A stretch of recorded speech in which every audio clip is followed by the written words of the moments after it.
Cancer की दुनिया में भारत किस तरह से आगे बढ़ता जा रहा है उसका आपने देखा एग्जाम्पल। और अभी हम लैब में हैं जहाँ पर रिसर्च होता है कैंसर के बारे में। एक एक करके हम जो है सबसे आपको मिला रहे हैं। एक डॉक्टर और हैं। सर क्या रहा आपका? डॉक्टर विमल, अच्छा। साइंटिस्ट हूँ यहाँ पे साइंटिस्ट हैं एम्स में। तो आपका क्या योगदान है सर यहाँ? देखिए, अभी हमारा जो लैब है we people are working on basically gynaecological cancer. अच्छा। Breast cancer, ovarian cancer. इसके ऊपर हम जैसे रिलैप्स्ड केस आते हैं।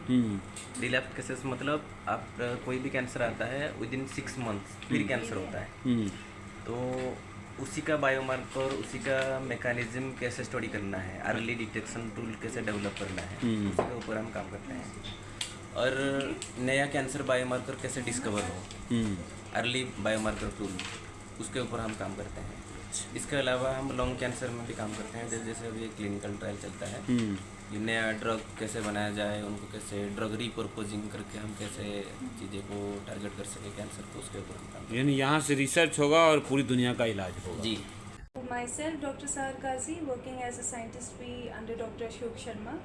एंड हमारा ये जो प्रोजेक्ट है जो डॉक्टर शर्मा ने ऑलरेडी थोड़ा सा डिस्क्राइब आपके साथ कर ही दिया है आई ऑन्कोलॉजी के बारे में, तो आज थोड़ा सा मैं वही ब्रीफ और आपको एक लाइव डेमोन्स्ट्रेशन दिखा दूँगी यहाँ पे आपके लिए। एम्स जैसे हॉस्पिटल ने जो पहला इंडिया का इलेक्ट्रॉनिक हेल्थ रिकॉर्ड और AI assisted clinical decision support system कैसे बनाया है एंड क्लिनिशियंस को इसका क्या बेनिफिट। सर देखिए, ये सारी चीज़ें होती है, गवर्नमेंट पॉलिसीज़ भी इसमें एक बहुत बड़ा रोल प्ले करते हैं। मोदी गवर्नमेंट ने बहुत सारे ऐसे प्लेटफॉर्म्स बनाए। आयुष्मान भारत डिजिटल मिशन एक इनिशिएटिव है जो मोदी सरकार ने लिया है, जो आज से पहले नहीं था, जहाँ पे ये सारे जितने भी हॉस्पिटल्स हैं आपके, आप प्राइवेट सेक्टर के हॉस्पिटल्स में आते हैं या गवर्नमेंट सेक्टर के, सभी हॉस्पिटल्स का ये मैंडेटरी बनाया गया है कि आप ABDM के साथ जुड़िए, आयुष्मान भारत डिजिटल प्लेटफॉर्म के साथ जुड़िए, सो दैट एक स्ट्रीमलाइनिंग प्रोसेस हो जाए। जितने भी पेशेंट्स हैं, काफ़ी पेशेंट्स का आज से पहले मान लीजिए आप 10 साल पहले रिकॉर्ड नहीं होता था, कहीं कागज़ों में रखा होता था, आग लग गई तो ख़त्म। रिकॉर्ड को हम सेव कैसे करें, स्टोर कैसे करें, मेंटेन एंड प्रॉपर पीरियोडिक वे से ये सारी चीज़ें अपग्रेड। मैम, रिसर्च की दुनिया में जो है भारत तेज़ी से आगे बढ़ रहा है, आप उसमें क्या देख रही हैं योगदान के तौर पर? जैसे कि हम सब समझते हैं कि कैंसर बहुत तेज़ी से आगे बढ़ रहा है और उसी के साथ देश तैयारी कर रहा है उससे लड़ने की। बहुत ज़्यादा फंड्स दिए जा रहे हैं रिसर्च के लिए, रिसर्च के नाम पे। और एम्स जैसी संस्था में जहाँ आप आए हैं वहाँ तो बहुत सारे लोग लगे हैं इस कोशिश में कि हम कैंसर को इफ़ नॉट ख़त्म कर दे पर उसके प्रिवेंशन या उसको क्योर करने के लिए तो हम पूरी कोशिश कर रहे हैं। तो आप रिसर्च में मैम आपका क्या नाम हुआ और आप कैसे जुड़ी हुई हैं एम्स से? जी, मेरा नाम हिना है और मैं यहाँ PhD स्टूडेंट हूँ और DST विमेन साइंटिस्ट फेलोशिप है मेरे पास।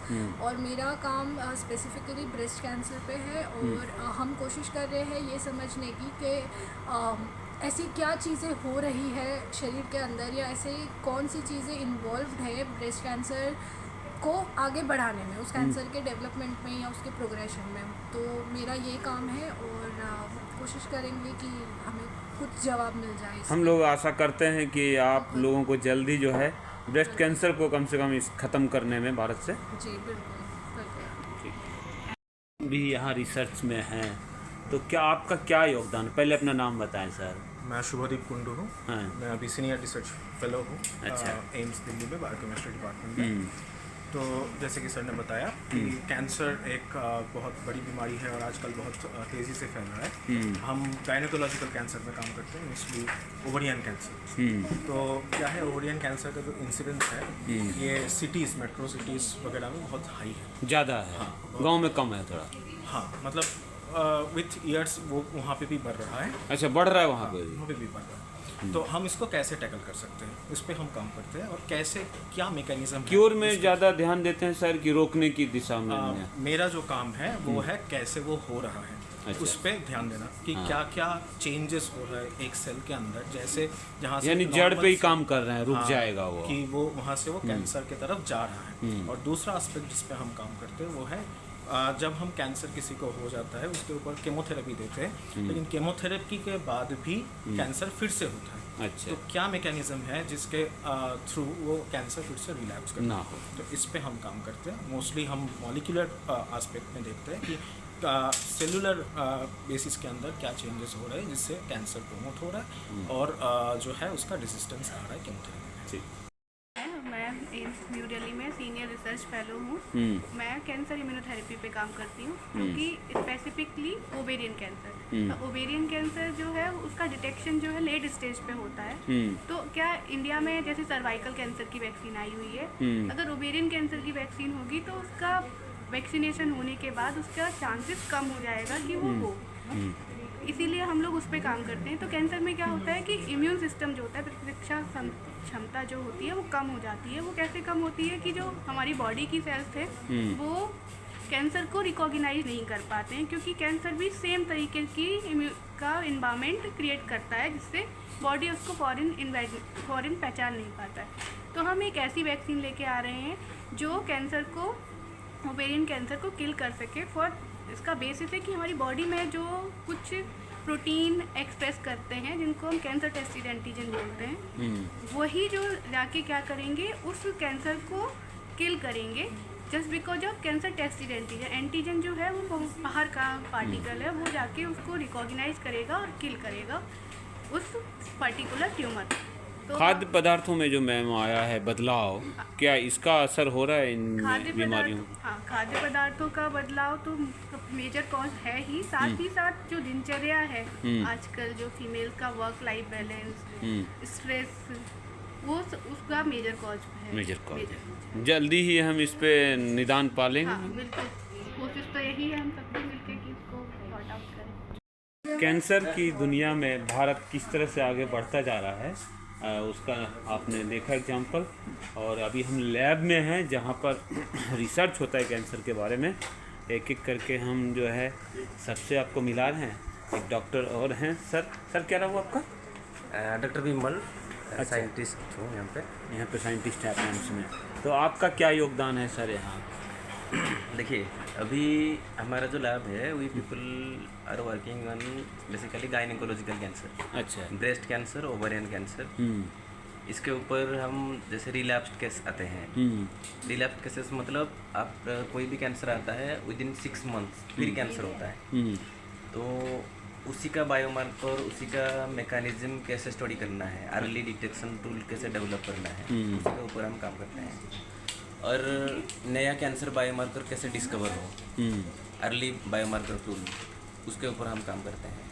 इसके अलावा हम लंग कैंसर में भी काम करते हैं। जैसे अभी एक क्लिनिकल ट्रायल चलता है कि नया ड्रग कैसे बनाया जाए, उनको कैसे ड्रग रिपर्पोजिंग करके हम कैसे चीज़ें को टारगेट कर सके कैंसर को, उसके ऊपर हम काम करते हैं। यानी यहाँ से रिसर्च होगा और पूरी दुनिया का इलाज होगा। जी। तो अभी हम लोगों ने डॉक्टर अशोक सर और डॉक्टर सहर से बातचीत की कैंसर के बारे में। अब आपने एक बात नहीं सुना होगा कि होम्योपैथ और आयुर्वेद से भी जो है हमारा एम्स जुड़ा हुआ है। और पहली बार आपको शायद हमारे थ्रू जानकारी मिलेगी, तो हम आपको अभी बताएंगे। डॉक्टर साहिबा हैं। मैम, सबसे पहले आप अपने बारे में बताएं। मेरा नाम डॉक्टर नैन्सी है और मैं यहाँ पे एक होम्योपैथिक प्रोजेक्ट में हूँ। Doctor Ashok Sharma. Homeopathic project, AIIMS और होम्योपैथी, एम्स और होम्योपैथी का साथ में अभी हम लोगों ने शुरू किया है। अच्छा। वैसे तो और भी रिसर्चेस चलती हैं, पर कैंसर में, लंग कैंसर पे ये पहली है अभी। अच्छा। इंडिया में। हाँ। और मैम आप बताएं, ये जो ये आयुर्वेद है, क्या आयुर्वेद भी जुड़ रहा है? सर, आयुर्वेदिक के प्रोजेक्ट्स भी हैं, लेकिन ये पर्टिकुलरली मैं डॉक्टर शताक्षी एक होम्योपैथिक प्रोजेक्ट के अंतर्गत हूँ। और होम्योपैथी? जी, होम्योपैथी में। और डॉक्टर नैन्सी, हम लोग साथ में एक होम्योपैथिक प्रोजेक्ट जिसमें कि हम लंग कैंसर पेशेंट्स को दवाई देते हैं along with allopathic medicine. Allopathy उनकी जैसे चल रही है वैसे चलती है, उसके साथ साथ हम उन्हें एक स्टडी में एनरोल करते हैं जहाँ पे हम उन्हें होम्योपैथिक मेडिसिन देके उनका फॉलोअप भी देखते हैं। अगर आपको जाना जाएगा तो एम्स के डॉक्टर के थ्रू जाना जाएगा कि आप एम्स के डॉक्टर हैं? कह सकते हैं, हाँ जी। हम प्रोजेक्ट में हैं, लेकिन प्रोजेक्ट में है। तो यानी कि जो है अब होम्योपैथी भी जो है कैंसर को क्योर कर रहा है। जी कुछ और बताएं मैम इसके बारे में। तो स्टडी इस बारे में है कि हमें कितना लाभ मिलेगा मेडिसिन अगर हम होम्योपैथी और एलोपैथी को साथ में लेके चलते हैं तो अगर होम्योपैथी साथ साथ में चलती है तो पेशेंट्स को कीमोथेरेपी से होने वाले जितने भी साइड इफेक्ट्स हैं, रेडियोथेरेपी से होने वाले साइड इफेक्ट्स हैं, उसमें तो आराम मिलेगा ही, साथ साथ में डिसीज़ भी उनकी जल्दी रिकवरी में जाएगी। ये देखा जा रहा है स्टडी के दौरान। जैसे डॉक्टर रश्मि गुप्ता ने बोला कि ब्रेस्ट एंड ओवेरियन कैंसर में हम यहाँ पे गायनेकोलॉजिकल मैलिग्नेंसी में काम करते हैं। देखिए इंडिया में जो है ब्रेस्ट कैंसर रूरल एरिया में हर 22 वुमेन में एक वुमेन ब्रेस्ट कैंसर में सफर होता है। अच्छा। अर्बन एरिया में, रूरल एरिया में 28 वुमेन में हर एक वुमेन को ब्रेस्ट कैंसर होता है।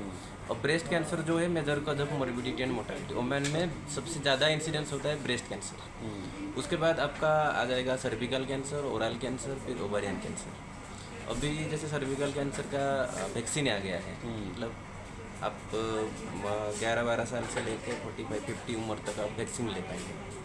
तो जैसे हमारा कुछ एक टीम काम कर रहे हैं। सर्वाइकल कैंसर जो होता है वो रीढ़ की हड्डियों के थ्रू ही होता होगा। हाँ। तो अभी तक अगर हम देखेंगे कैंसर की जो ओरिजिनल मैकेनिज्म है वो अभी तक भी लोगों को अनरिपोर्टेड है। देयर आर 2 कॉजेस, एक है जेनेटिक मैकेनिज्म और एक है एपीजेनेटिक मैकेनिज्म। जेनेटिक मैकेनिज्म ये हो गया, कुछ जीन है हमारा डीएनए में है जो म्यूटेशन हो जाते हैं और एक पीढ़ी से दूसरा पीढ़ी वही कैरेक्टर को लेके आते हैं, ट्रांसमिट करते हैं। जैसे कुछ genetic disease sickle cell, colour blindness type का हो गया, तो मम्मी पापा को है तो बच्चे को होगा। और एक होता है epigenetic factor, lifestyle factor, lifestyle diseases, खाना पीना, ठीक टाइम पे खाना नहीं पीना, सोना, आपका रेडिएशन वगैरह जो है, कोई हम ऐसे भी कॉरिडोर में जा रहे हैं वॉल वगैरह से रेडिएशन एमिट होता है, एक्सरे का हमारे। सनलाइट में आपका स्किन कैंसर में जो लोग ज़्यादा बाहर घूमते हैं सनलाइट की वजह से स्किन कैंसर होता है, यूवी लाइट की वजह से। तो ये सारे एपीजेनेटिक लाइफस्टाइल फैक्टर है, एनवायरमेंटल फैक्टर है। तो हमारे लैब इसके ऊपर काम करता है कि पहले तो मैकेनिज्म क्या है, कैसे कैंसर होता है, दूसरा कैंसर की कोई बायोमार्कर डिस्कवर किया जाए क्या जिसके वजह से हम इसको पता चले कि अर्ली डिटेक्शन टूल हम बना पाएँ, और थर्ड में कुछ कैंसर को फिर 6 महीने के अंदर वो फिर रिलैप्स हो जाता है, केमो रेजिस्टेंट दिखा देता है। तो उसके ऊपर भी हम काम कर रहे हैं कि मॉडल बना के कैसे हम उसको समझ सकें अच्छे से, बेहतर से। फिर उसके हिसाब से हम आर्टिफिशियल इंटेलिजेंस में भी काम करते हैं जिसके हम टूल बना सकें, नया टूल जिसको डॉक्टर को ईजी कर दे डायग्नोसिस में, उस पर भी हम काम कर रहे हैं। तो ये सारे काम हम लैब में करते हैं। क्या लग रहा है कि इस तरह से जो आप डीप रिसर्च कर रहे हैं, आने वाले समय में जो है कैंसर से हम लोग जीत जाएंगे और पूरी दुनिया से लोग यहाँ इलाज कराने के लिए आएंगे भारत में? देखिए ये अभी मकसद है प्रोफेसर जी.के. रथ और हमारे बॉस डॉक्टर अशोक शर्मा। देखिए जैसे नेशनल कैंसर इंस्टीट्यूट बनाया गया है, आपने देखा होगा गुड़गांव के पास झज्जर में जी। तो इसका मकसद यही है कि इंडिया से कैंसर को ख़त्म करना है। एक 80-20% रूल है जी। अगर 80% कैंसर आपको लेट स्टेज में पता चलता है तो there is 20% chance to cure. ठीक है, अगर ज़्यादा आपको जल्दी पता चल गया अगर तो जल्दी क्योर चांस हो जाएगा। तो प्रॉब्लम ये हो रहा है कि लेट स्टेज में पता चल रहा है। अर्ली स्टेज पता करने के लिए अर्ली डिटेक्शन बायोमार्कर टूल चाहिए, जिसमें अभी वर्ल्ड में सारा लोग लगे पड़े हैं। अगर आप देखेंगे अभी वर्ल्ड में सारा पृथ्वी में पहले हार्ट अटैक था इम्पोर्टेंट कॉज ऑफ डेथ, अभी हो गया कैंसर।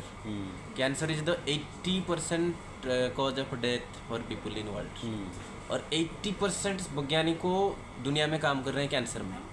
रिसर्च में हम कहाँ हैं इस समय? नंबर 1 है रिसर्च में। देखिए जैसे मैंने बोला कि जो कैंसर पहले पता चल जा रहा है कि कैंसर हुआ है, अर्ली डिटेक्शन अगर जो हो जा रहा है तो वो तो सर्वाइव कर रहा है। अगर लेट स्टेज 3 स्टेज 4 में पता चल रहा है तो उसका सर्वाइवल चांस कम हो जाता है। नहीं, मेरा क्वेश्चन ये है कि रिसर्च में भारत इस समय कहाँ है? क्या हम 1 नंबर पर हैं अभी?